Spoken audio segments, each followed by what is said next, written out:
Hello दोस्तों, कैसे हैं आप? कैसे चल रही है आपकी पढ़ाई? मैं महेंद्र पारसारथी आपका अपने चैनल के माध्यम दोस्तों स्वागत करता हूं, वंदन करता हूं, अभिनंदन करता हूं मेरे प्यारे। आज आपके बोर्ड पेपर के लिए जो कि 3 से आपके 6 नंबर से लेकर 8 नंबर आज मैं यहां पर कवर करूंगा और आपके सभी चैप्टर के जो महत्वपूर्ण आपके 2 से 3 नंबर वाले क्वेश्चन पूछे जाते हैं उन सभी क्वेश्चन के बारे में हम चर्चा करते हैं। और वास्तव में ये क्वेश्चन आपके बोर्ड पेपर में कई बार पूछे गए हैं और उनके बारे में हम एनालिसिस करेंगे और देखते हैं कि कौन से क्वेश्चन है। और आप लोग मेरे प्यारे फटाफट आप जुड़ जाइए और हमारे साथ एक रफ और पेन लेकर के इस क्वेश्चन को सॉल्व करिए। तो बिना देरी किए मैं पहले क्वेश्चन की ओर आता हूं और बहुत कम समय में जल्दी जल्दी बताने का प्रयास करता हूं मेरे प्यारे। तो पहला क्वेश्चन आपका मेरे प्यारे यहाँ पर दिया गया, वैद्युत द्विध्रुव आघूर्ण की परिभाषा तथा मात्रक में है। देखिए कि वैद्युत द्विध्रुव आघूर्ण की अगर बात करते हैं तो वैद्युत द्विध्रुव की बात किया जाए तो वैद्युत ध्रुव क्या होता है? दो बराबर किंतु विपरीत आवेश जब एक दूसरे से ट्यूयल दूरी पर स्थिर होते हैं, एक दूसरे से जब ट्यूयल दूरी एक दूसरे से क्या होता है अल्पतम दूरी ट्यूयल पर स्थिर, इसको हम वैद्युत द्विध्रुव बोलते हैं। लेकिन यहाँ पर वैद्युत द्विध्रुव के आघूर्ण का मतलब क्या होता है? दोनों विपरीत आवेशों का किसी एक आवेश का क्या लें, परिमाण ले लें और उनके बीच की दूरी, यानी उनके बीच की दूरी जो आपका क्या है ट्यूयल है, तो क्या होता है ट्यूयल के गुणनफल को हम वैद्युत द्विध्रुव आघूर्ण कहते हैं। अर्थात इसको हम पी से प्रदर्शित करते हैं। पी बराबर होता है टू क्यू, सॉरी यहाँ पर थोड़ा सा मिस्टेक होगा, टू क्यू यल, यानी कि फी बराबर होता टू क्यू एल, जहां पर क्यू आपका क्या है एक आवेश है और टू एल उनके बीच की दूरी है। और इसके मात्रक की अगर बात करें, मात्रक इसका मेरे प्यारे क्या होगा? देखिए कि यहाँ पर आपका क्यों है, क्यों का मतलब कूलाम मीटर, इसका मात्रक मेरे प्यारे आप लोग लिखिएगा कूलाम मीटर होता है। और बी में जो होता है एल टी ए होगा, बीमा आपका एल टी ए होता है, आप इसको नोट कर लीजिएगा। जिसकी जो बीमा होगी एल टी ए। चलो ठीक है, दूसरे क्वेश्चन की ओर चलते हैं। दूसरा क्वेश्चन आपका दिया गया है, आवेश का रेखीय घनत्व किसे कहते हैं और इसका मात्रक लिखिए। देखिएगा मेरे प्यारे, आपको इसके पहले भी हमने क्वेश्चन बताया था, किसी चालक के प्रति एकांक लंबाई पर उपस्थित आवेश की मात्रा को आवेश का रेखीय घनत्व कहते हैं। इसे मेरे प्यारे रो से प्रदर्शित करते हैं। रो बराबर होता है क्यू अपान एल, रो बराबर होता है क्यू अपान एल। और इसके मात्रक की अगर बात करते हैं, मात्रक होता है कूलाम मीटर। इसका मात्रक जो होगा मेरे प्यारे कूलाम मीटर होगा। सॉरी, इसका मात्रक क्या लिखा गया मेरे प्यारे, यहाँ पर लिखें कूलाम मीटर। इसका मात्रक क्या होता है? कूलाम मीटर होता है। आप इस क्वेश्चन को फटाक से नोट कर लीजिए। बहुत बारे क्वेश्चन भी आपके बोर्ड पेपर में 2 नंबर में 1 नंबर में पूछा जाता है। अब इसके बाद बात करते हैं हम आवेश पृष्ठ घनत्व की। आवेश पृष्ठ घनत्व क्या है? देखिएगा वही पर अभी तक क्या था, रेखीय पृष्ठ घनत्व था। अब क्या होगा? पृष्ठ घनत्व, यानी किसी चालक चादर के प्रति एकांक क्षेत्रफल पर उपस्थित आवेशों की मात्रा को हम रेखीय को मेरे प्यारे आवेश का पृष्ठ घनत्व कहते हैं। आप लोग एक चीज देखते चलिए और इसको आप नोट करते हैं। इसको दोस्तों हम लैम्डा से प्रदर्शित करते हैं। इसे मेरे प्यारे किससे प्रदर्शित करते हैं? लैम्डा से प्रदर्शित करते हैं। लैम्डा बराबर होता है क्यू अपान ए। अभी वहां तक लंबाई था लेकिन यहाँ पर क्षेत्रफल है, तो हम क्षेत्रफल को क्या कर देंगे, भाग कर देंगे। तो इसका जो मात्रक होगा ऊपर आपका कूलाम बटे मीटर स्क्वायर, यानी कूलाम मीटर स्क्वायर, इसका क्या होगा मेरे प्यारे? मात्रक होगा। आप इसको फटाफट नोट करें और आगे की ओर हम चलते हैं। अब यहाँ पर बात आती है समविभव पृष्ठ की। ये पेपर में आपके बहुत बार पूछा गया। समविभव पृष्ठ वास्तव में आपके बोर्ड पेपर में बहुत ही इंपॉर्टेंट भी है। समविभव पृष्ठ का मतलब होता क्या मेरे प्यारे कि किसी विद्युत क्षेत्र में स्थित वह पृष्ठ जिसके प्रत्येक बिंदु पर आवेश क्या होंगे, यहाँ पर आवेश क्या होगा, समान होगा, जिससे विभव भी क्या होता है, समान होता है। यानी कि किसी विद्युत क्षेत्र में स्थित वह पृष्ठ जिस पर विभव का मान क्या हो, समान होगा, उसको हम समविभव पृष्ठ कहते हैं। और इसकी विशेषताएं की बात करें तो विशेषताओं को मैं आपको बताने वाला हूं आगे। आप लोग इसको फटाक से नोट करिएगा। देखिए इसकी विशेषता का सबसे पहला पॉइंट आप नोट करिए कि समविभव पृष्ठ का प्रत्येक बिंदु का विभव क्या होता है मेरे प्यारे, समान होता है। हम इसको थोड़ा सा हाईलाइट कर दे रहा हूँ कि समविभव पृष्ठ का जो प्रत्येक बिंदु का विभव होता है मेरे प्यारे क्या होता है, समान होता है। और समविभव पृष्ठ विद्युत क्षेत्र के हमेशा क्या होता है मेरे प्यारे, लंबवत होता है। इन सभी पॉइंट को आप विधिवत तरीके से नोट कर लीजिएगा। उसके बाद समविभव पृष्ठ एक दूसरे कभी मेरे प्यारे क्या होते हैं, काटते नहीं हैं। यहाँ से भी आप इसको नोट करिएगा थोड़ा सा।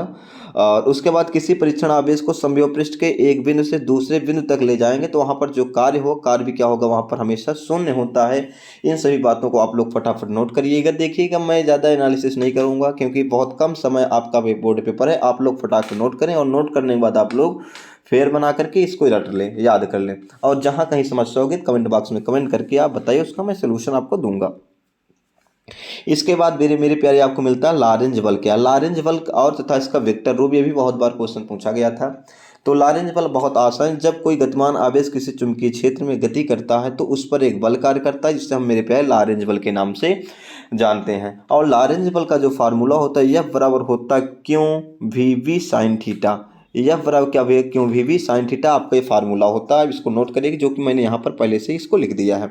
और इसके वेक्टर फॉर्म की अगर बात करें, वेक्टर फॉर्म में क्या होगा, vector F is equal to लिखेंगे vector V into vector V, यही दोनों इसी के ऊपर क्या लग देंगे वेक्टर लगे, यानी वेक्टर का फॉर्म देखेंगे वेक्टर F बराबर 2 करेंगे और सॉरी 2 कहाँ यहाँ पर आपका क्यों होगा, मिस्टेक हो गया यहाँ पर क्यों, और ब्रैकेट के बाहर vector V into vector B, यही आपका क्या होगा इसका वेक्टर फॉर्म होगा। यहाँ पर जो 2 लिखा गया यहाँ पर आपका मेरे प्यारे क्यों होगा। अब हम आगे बात करते हैं, अगले क्वेश्चन की बात करते हैं। तो वैद्युत चुंबकीय तरंगे क्या है, इनके गुण। वैद्युत चुंबकीय तरंगे ये भी आपके बोर्ड पेपर में बहुत बार पूछा गया, इसलिए आपको इसको भी बेहतरीन तरीके से याद कर लेना है और रट लेना है आपको, जिससे आपको बोर्ड पेपर में एक क्वेश्चन है तो आपसे बिल्कुल बचने ना पाए। तो वैद्युत चुंबकीय तरंगे क्या हैं और इनके गुण, तो याद कर लीजिएगा। वैद्युत चुंबकीय तरंगे संचरण के लिए ऐसे तरंगे होते हैं जिनको संचरण के लिए माध्यम की आवश्यकता नहीं होती है और उन्हें विद्युत चुंबकीय तरंगे कहते हैं। ध्यान दीजिएगा, ऐसे तरंगे जिनको चलने के लिए माध्यम की आवश्यकता ना पड़े मेरे प्यारे, उन्हें हम विद्युत चुंबकीय तरंगे कहते हैं। और वैद्युत चुंबकीय तरंगे जो होता है या वैद्युत तथा चुंबकीय क्षेत्र एक दूसरे के लंबवत कंपन का, हाँ ये पॉइंट याद करिएगा। इसमें जो आपका चुंबकीय क्षेत्र और वैद्युत क्षेत्र होता है ये हमेशा एक दूसरे के अभिलंबवत कंपन करते हैं, इसको हाईलाइट करके आप लोग नोट कर लीजिएगा। अब इसके गुण की बात करें, गुण क्या होता है, सबसे पहला काम जो विद्युत चुंबकीय तरंगे होते हैं प्रकाश के वेग से चलती हैं, इसलिए कहा गया प्रकाश तरंगे जो होते हैं वो विद्युत चुंबकीय तरंगे के रूप में चलते हैं। प्रकाश के गुणों में हमने इसकी चर्चा किया था। उसके बाद मेरे प्यारे दूसरी इसकी विशेषता है कि इनको संचरण के लिए माध्यम की आवश्यकता नहीं पड़ती है, ये भी इसकी एक बहुत बड़ी विशेषता है। उसके बाद तीसरी विशेषता की बात करते हैं कि इनकी जो वैद्युत ऊर्जा होती है या वैद्युत ऊर्जा होती है चुंबकीय क्षेत्र में विभाजित हो जाती है, यानी जो इनकी वैद्युत ऊर्जा होती है मेरे प्यारे वह चुंबकीय क्षेत्र में क्या हो जाती है, विभाजित हो जाती है। उसके साथ साथ चौथा अगर ऑब्जेक्टिव इनके विशेषता की बात करते हैं तो ये तरंगे त्वरित आवेशित कणों द्वारा उत्पन्न हो जाती है। मेरे प्यारे क्या होगा, ये त्वरित आवेशित कणों द्वारा मेरे प्यारे हमेशा क्या होगी, उत्पन्न हो जाती है। इस बात को क्या करना है, याद कर लेना। अब बात करते हैं नेक्स्ट क्वेश्चन की ओर। ये भी आपके बोर्ड पेपर में कई बार पूछा गया, इसको आप IMP डाल के लिखिएगा, बहुत इंपॉर्टेंट है मेरे प्यारे। एम्पियर का परिपथीय नियम, एम्पियर का परिपथीय नियम क्या कहता है, इस नियम के अनुसार किसी बंद परिपथ की जो सीमा के अंदर चुंबकीय क्षेत्र का रेखीय समाकलन होता है बंद परिपथ द्वारा परिबद्ध, यहाँ पर परिबद्ध कुल अधारा का अपसाइलन नाट गुना, यहाँ पर लिखिएगा अपसाइलन नाट, मिस्टेक हुआ, अपसाइलन नाट गुना होता है।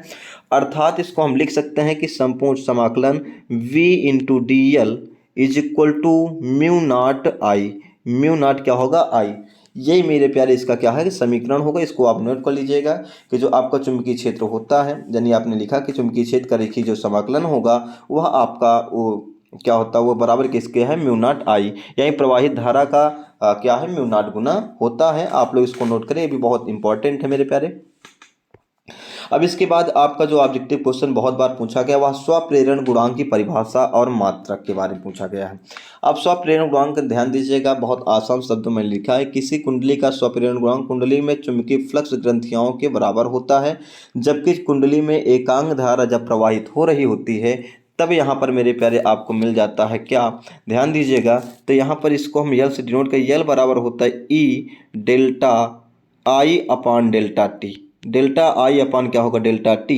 यदि हम यहाँ पर बात करें डेल्टा आई अपान जो है यहाँ पर delta I upon delta T की जो वैल्यू है या अगर 1 होगी तो यहाँ पर आपको, क्योंकि इसकी वैल्यू 1 हो जाएगी तो आपको मिल जाएगी यल बराबर ई, यल बराबर क्या हो जाएगी मेरे प्यारे ई, इसको याद कर लेना। यानी कि जब यल बराबर क्या हो, E upon delta I upon delta T, यदि इसकी जो वैल्यू है delta I upon delta T की वैल्यू कितना हो जाए, 1 के बराबर होगा, तो यल बराबर क्या मिल जाए आपको, ई प्राप्त होगा।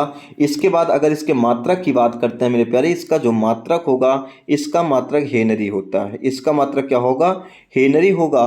और इसकी जो बीमा होती है, बीमा यम यल स्क्वायर टी की यम यल स्क्वायर टी की पावर -2 A2, यानी स्क्वायर इसको नहीं बनेंगे, यम यल 2 टी की पावर -2 ए की पावर 2 होता है, ये इसका मात्रक हो जाएगा। आप लोग इसको फटाफट नोट करिए। अब चलते हैं अगले क्वेश्चन की ओर। ये भी क्वेश्चन आपका बोर्ड पेपर में कई बार पूछा गया है, तो हम इसके बारे में चर्चा कर लेते हैं, आप लोग फटाफट नोट करिएगा। अननोन प्रेरण गुणांक की परिभाषा था मात्रक क्या, ये भी क्वेश्चन आपके बोर्ड पेपर में कई बार पूछा गया है। तो ध्यान दीजिए कि मेरे प्यारे क्या होता है कि एक दूसरे के पास रखे दो कुंडलियों जब दो कुंडली एक दूसरे के पास रखते हैं तो उनके बीच अन्योन्य प्रेरण गुणांक द्वितीय कुंडली में फ्लक्स ग्रंथियों की संख्या के बराबर हो जाती है, जबकि प्रथम कुंडली में एकांक धारा प्रवाहित होती है। तो इस कंडीशन में ध्यान दीजिएगा आपको क्या करना है। तो मेरे प्यारे फटाफट आप लोग इसको नोट करिएगा और आप इसका मात्रक बीमा जो कुछ होगा आप लोग फटाफट बताइएगा, क्योंकि इसका जो मात्रक होगा बीमा होगा वही इसका मात्रक तो मेरे प्यारे वही होगा, हेनरी होगा। और बीमा आप लोग इसको कमेंट बॉक्स से कमेंट करिएगा और इसका जो फार्मूला होगा फार्मूले को भी आप लोग कमेंट करिएगा। बाकी मैं बता दे रहा हूँ, इसको यम से प्रदर्शित करते हैं। यम बराबर E2 अपान क्या हो जाएगा, delta I upon delta T. अब यहाँ पर डेल्टा आई अपान जो डेल्टा टी है इसको हम 1 मानेंगे, तो यहाँ पर यम बराबर आपको मिल जाएगा E2। यम बराबर क्या मिल जाएगा मेरे प्यारे, E2 मिल जाएगा। और इसके अब आप मात्रक और बीमा को जरूर कमेंट करके बताइएगा और मैं आपकी कमेंट का रिप्लाई करूँगा। अब यहाँ पर सबसे मेन बात आगे प्रकाश का व्यतिकरण, और प्रकाश के व्यतिकरण से ज़्यादा आपके प्रकाश के व्यतिकरण की आवश्यक शर्तें आपके बोर्ड पेपर में पूछी जा रही हैं। अभी कहा जाता है कि जब किसी माध्यम में एक ही आवृत्ति या एक समान आवन वाली दो तरंगे एक ही दिशा में चलती हैं तो उनके अध्यारोपण से बनी परिणामी तरंग की तीव्रता कुछ बिंदुओं पर अधिक हो जाती है और कुछ बिंदुओं पर न्यूनतम हो जाती है। इसी घटना को क्या कहते हैं मेरे प्यारे, हम प्रकाश का व्यतिकरण कहते हैं। अब ध्यान दीजिए, मान लीजिए जो तरंगे एक तरंगे ऐसे चलती हैं, दूसरी भी तरंगे क्या है आपकी ऐसे हुई। अब देखिए कि यहाँ पर अगर दोनों की तरंगे जब अध्यारोपित होते हैं तो यहाँ पर ऊपर को श्रृंग बोलेंगे, नीचे गर्त बोलेंगे। अर्थात यहाँ पर क्या हो जाएगा, यहाँ पर A माइनस बी मिलेगा, अर्थात यहाँ पर तीव्रता कम हो जाएगी, यहाँ पर संपोषी होता है। लेकिन अगर हम बात करते हैं जब यही तरंगे क्या होते हैं, श्रृंग श्रृंग मिलती हैं, और ध्यान दीजिए जब यहाँ पर दोनों क्या होगा, श्रृंग श्रृंग मिलेगी, तो यहाँ पर इसका आयाम क्या हो जाता है, बढ़ जाएगा, जिससे तीव्रता मेरे प्यारे बढ़ जाती है, अर्थात यहाँ पर क्या होगा, संपोषी हो जाता है। इन सभी के बारे में इससे आपको एक बेहतरीन क्लास दिया भी हूँ, आप वहाँ देख लीजिए। यहाँ से आप फटाफट नोट करिएगा। व्यतिकरण आपके दो प्रकार के होते हैं, एक आपका होता है संपोषी, दूसरा होता है विनाशी। संपोषी के लिए आपको बताया गया संपोषी क्या होगा, जब श्रृंग श्रृंग से मिलेगा, गर्त गर्त मिलेगा। और आपका विनाशी कब होगा, जब यहाँ पर श्रृंग किसके साथ मिलता है, गर्त के साथ मिलेगा, तब यहाँ पर मेरे प्यारे क्या होगा, विनाशी व्यतिकरण प्राप्त होगा। अब आवश्यक शर्तें में याद कर लीजिएगा कि यहाँ पर आवश्यक शर्त पहला काम याद कर लेना कि यहाँ पर जो तरंगे होनी चाहिए एक ही आवृत्ति की तरंगे होनी चाहिए और दोनों की दिशा क्या होनी चाहिए, एक ही होना चाहिए। मेरे प्यारे ये भी आपके बहुत इंपॉर्टेंट क्वेश्चन है, आप इसको फटाक से नोट करिएगा। नोट करने के बाद जो भी समस्या होगी आप बताइएगा, मैं उसका कमेंट अवश्य आपको प्रदान करूंगा। अब ठीक है, आपके सभी क्वेश्चन हो गए मेरे प्यारे, आप सभी लोग इसको फटाफट नोट करिएगा। और सबसे बड़ी बात एक चीज़ मैं और आपको बताना चाहूँगा कि जो आपका वैद्युत दूरी इसका एक मात्रक और होगा डिवाई, इसका एक मात्रक और होता है मेरे प्यारे डिवाई, इसको भी आप नोट करिए। डिवाई इसका मात्रक होता है, इसको भी आप नोट कर लीजिएगा। और मैं आशा करता हूँ कि आपको ये समझ में आया होगा। और मेरे प्यारे सबसे मेन चीज़ ये है कि आपको यहाँ पर लिखने का तरीका कैसे लिखेंगे, क्या लिखेंगे, इसी बात पर यहाँ पर जोर दिया गया। बाकी हम आपको नेक्स्ट क्लास पे आपको जब बोर्डिंग क्लास करेंगे तो आपको बेहतर तरीके के हर पॉइंट को समझाते हुए आपको पढ़ाने का काम करेंगे। ठीक है दोस्तों, इनके साथ साथ बाय बाय, जय हिंद जय भारत।